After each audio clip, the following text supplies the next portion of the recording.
Voltamos a apresentar Jornal Potiguar Notícias, com o jornalista Pinto Júnior.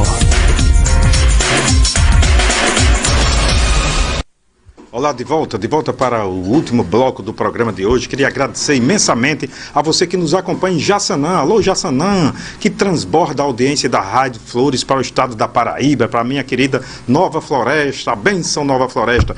Nós estamos falando para 130 municípios do estado do Rio Grande do Norte, também pela rádio de São Paulo do Potengi, pela rádio de 105,9 não somente da cidade, onde é a audiência fechada em Ceará-Mirim, mas também para toda a região do Mato Grande. Muitíssimo obrigado a você que nos acompanha, Nízia Floresta, São José de Mipibu, e você que nos acompanha pelas redes sociais, pelo portal potiguarnoticias.com.br, pela PNTV, que é a TV digital do Potiguar Notícias. Muito obrigado pela sua indispensável companhia.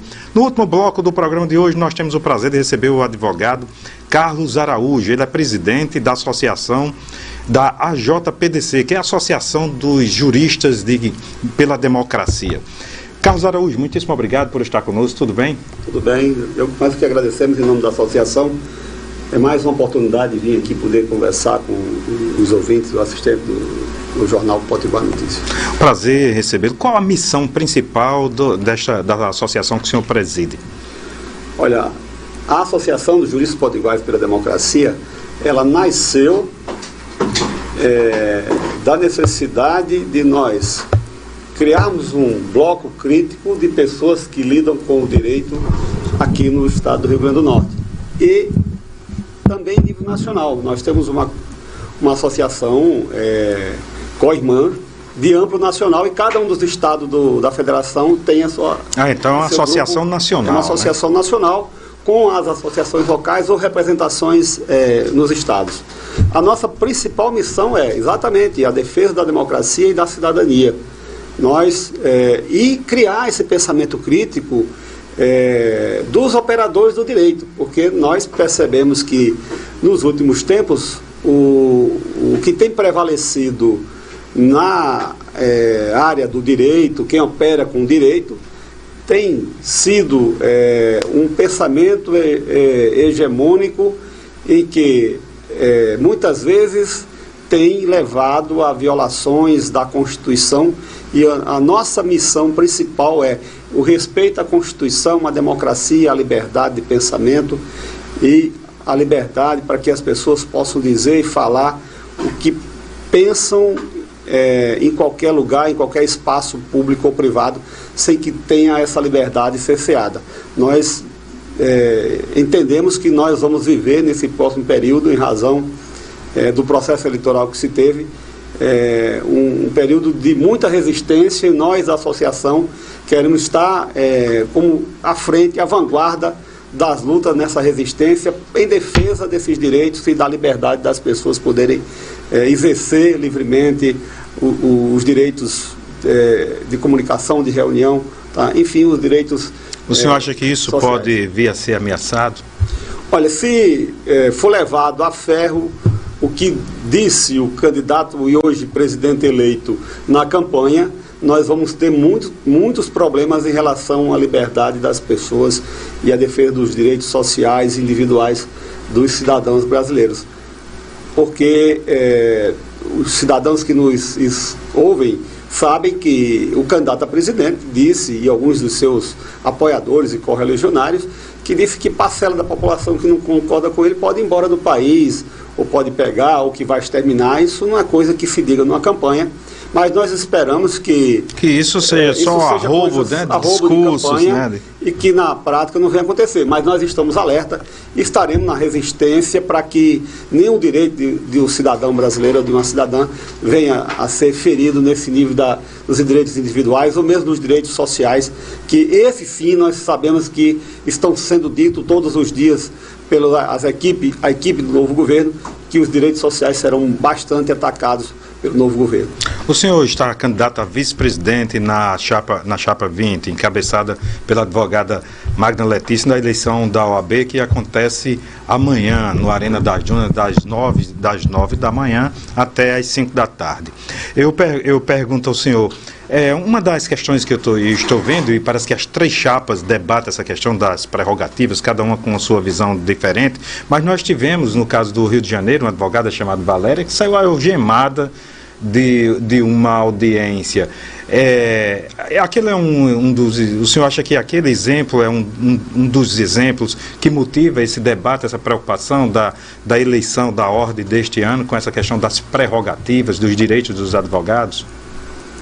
Pinto Júnior, eu tenho dito durante essa campanha que, para mim, é um privilégio ser o primeiro homem vice-presidente de uma presidenta eleita para gerir a Ordem dos Advogados do Brasil no Rio Grande do Norte em quase um século de existência.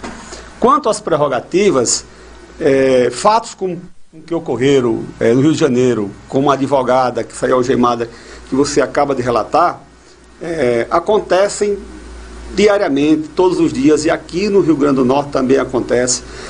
As mulheres advogadas, quando têm que ir aos presídios, às delegacias, não têm as condições adequadas para o exercício de sua profissão. Nós tivemos relato agora durante a campanha de advogada que teve que, para atender o seu cliente que estava preso, passar pela revista, e na revista ela teve que ficar na frente de mais de 100 presos que estavam nus na frente dela. Então, isso não se admite que para uma mulher exercer a sua profissão de advogado tem que ser submetida a esse tipo de constrangimento. Isso também é uma violação muito grave das prerrogativas de uma advogada. E aqui eu tenho outro caso lá de Mossoró, do nosso colega Mário Jacome, que não foi a questão de ser algemado, mas é uma violação tanto quanto, porque o advogado, o doutor Mário Jacome, depois de trabalhar 10 anos num processo, quando foi receber seus honorários, teve seu direito de recebimento dos honorários cesseado por um juiz e também cesseado até pelo Ministério Público, que ajuizou uma ação contra o advogado porque ele estava cobrando seus honorários contratuais que estavam num contrato.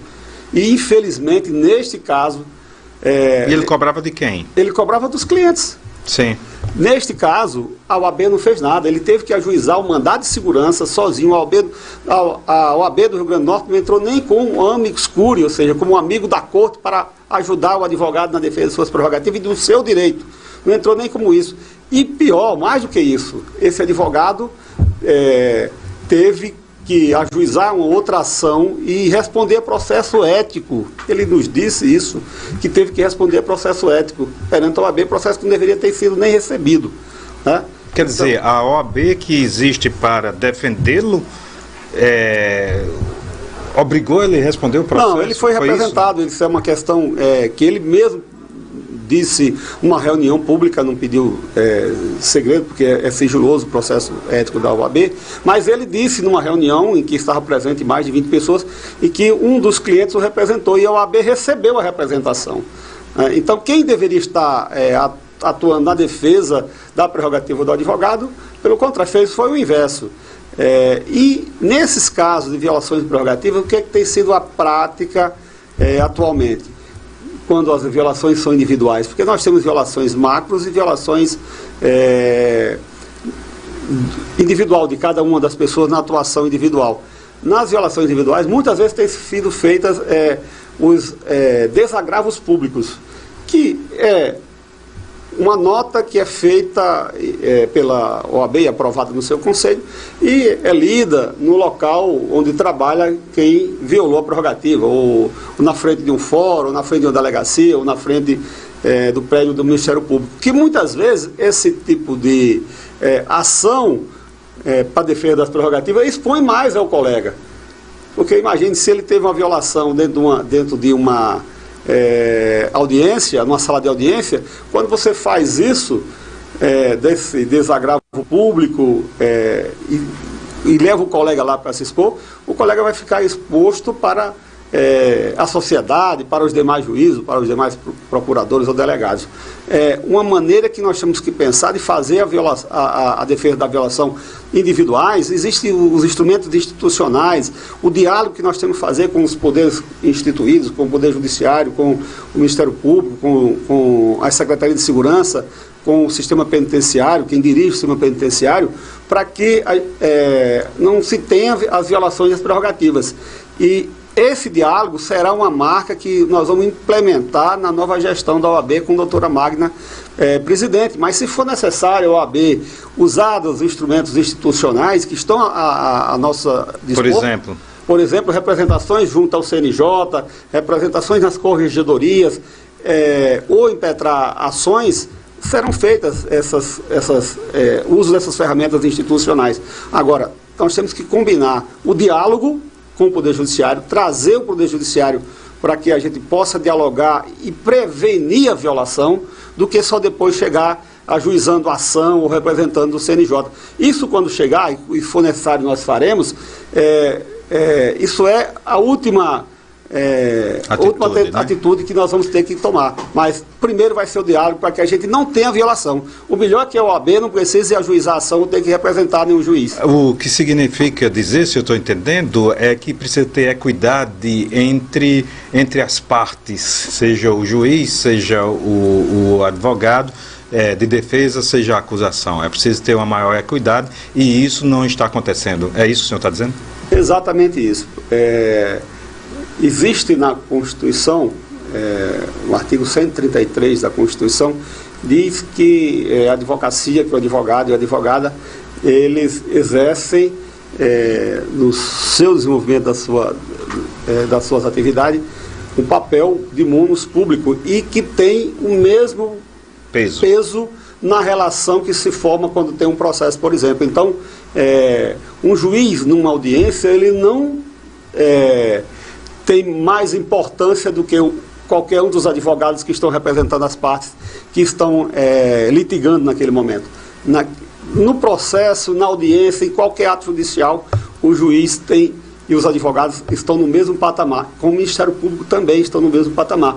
Mas nós sabemos que muitas vezes, porque quem decide, por ser o representante do Estado diretamente, alguns juízes se acham com maior importância e por isso violam as prerrogativas dos advogados e das advogadas. Nós temos que ter o diálogo para que isso não venha a acontecer. Agora, se vier a acontecer, nós teremos a tranquilidade, a coragem e a independência, principalmente, para fazer as representações ao CNJ, às corregedorias e até impetrar ações que forem necessárias para garantir a liberdade do exercício da profissão da advocacia no Rio Grande do Norte. Perfeitamente. Carlos Araújo, muitíssimo obrigado pela sua entrevista. Nós que agradecemos, estamos à disposição e quero deixar um recado aqui. Você, advogado e advogada, que quer votar com independência, quer votar numa chapa que fez a campanha com ética e com coragem, vote na doutora Magna Letícia amanhã, de 9 às 17 horas, no Arena das Dunas. É o dia de eleger a mudança na eleição da OAB do Rio Grande do Norte. Muito obrigado, advogado, doutor Carlos Araújo. Muito obrigado a você que nos acompanha nos 130 municípios do Rio Grande do Norte. Um abraço muito forte e até mais.